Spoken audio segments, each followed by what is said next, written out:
Why did you set out to create this project? Yeah, this project was sort of a result of years of conversations that I'd had with fellow dance athletes and sports athletes in post-secondary programs. And I was curious to see if the issues that we discussed in those conversations extended beyond the bounds of, the programs at SFU and into the professional world. So I arranged to meet with several local artists at varying points of their professional careers, just to talk about their physical and mental health in relation to their practice. And I learned a lot about dance and sports resource equity. Yeah. And why do you think it's so important for mental and physical health resources to be easily accessible to student athletes? Yeah, I think we're realizing more and more that accessible healthcare is imperative for all students, but students are surrounded by so many potential stressors. You're looking at maybe handling finances for the first time, interpersonal relationships, grades, assignments, due dates, all of that, maybe an outside job. And student athletes are expected to handle all of those responsibilities and also to maintain an athletic body through cross-training, proper nutrition, proper sleep, and a crazy busy athletic schedule. So statistically as well, student athletes are less likely to look for mental and physical health support. There's this sort of stigma around mental health that exists, in general society, but it's heightened in a place where, mental and physical toughness are sort of paramount for success. A lot of us grow up in environments where we're encouraged to work through or work around those things. Yeah. And you talk a lot about pre-professional training environments. What kind of tenets do you see in these environments that cause such a detrimental need for health resources in dancers later on in their careers?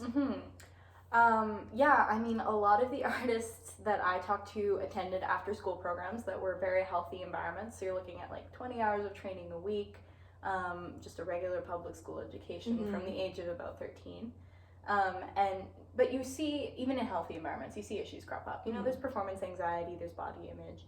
And one of the major things I noticed was a lot of dancers, particularly in high-level ballet, actually move away from home to train at a very young age. So they're essentially at boarding school, and they're provided with, a nutritionist, physio, massage therapy, tutoring, counseling if they need it. And that's great. It allows them to focus on their education and their training.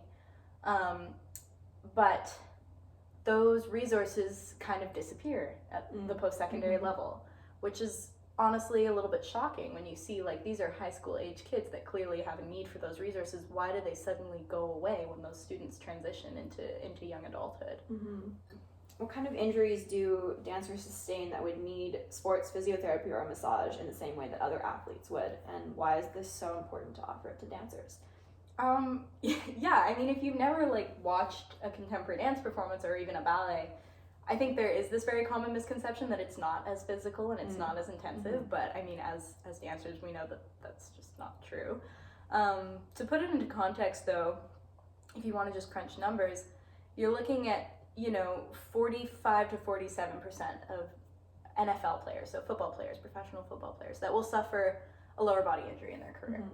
And if you move those stats over to, say, hockey, you're looking at 31% of professional athletes who will suffer a lower body injury.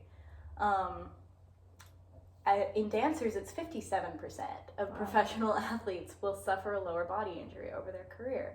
There's more nuance to those numbers, but the point remains, dancers are getting injured just as much as regular athletes are. We've talked a lot about physicality. How does this relate to mental health? Yeah, good question. I think we're realizing more and more that, physical and mental health are so intrinsically linked. And I think that's especially prevalent in athletes.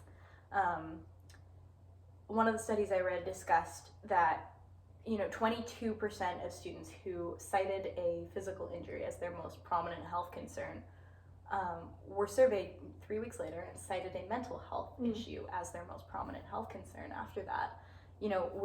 Athletes tend to be perfectionists. We tend to be competitive. So it's really frustrating for young artists to not be able to participate in their classes and in their training to the fullest of their ability. And it brings up these feelings of anxiety and uncertainty and even depression that are only heightened when there's a lack of access to mental and physical health care. when dancers get injured, a lot of the time it falls to their instructors and to themselves to rehabilitate that injury, which is not something that they're generally trained for at all. Yeah, no. You say dance athletes primarily, that's the term that you've been using, rather than the more common terms like dance artists or even dancers. Why are you choosing this term? I mean, dance artist, dancer is something that I would more normally say just in regular conversation, but I made a concerted effort in this paper to say dance athlete because dance athletes are not often recognized as athletes, especially in post-secondary programs. Student athletes often have, massage, physiotherapy, and counseling that are specific to sports athletes that are paid for, and dancers in a lot of institutions, including Simon Fraser University, don't have access to those same resources. Despite the dancers' daily routine being very similar to that of a regular college athlete. You're starting with some form of cross training. Most of the artists I surveyed, try to go to the gym in the morning, and then you follow that up with a technique class or a practice, and then more practice or rehearsal and academics in the evening, and then probably more cross training or body maintenance in the evening, a late evening, and studying, working an outside job. So it's strange to not extend those resources to a single group of athletes. So what do you feel is the solution?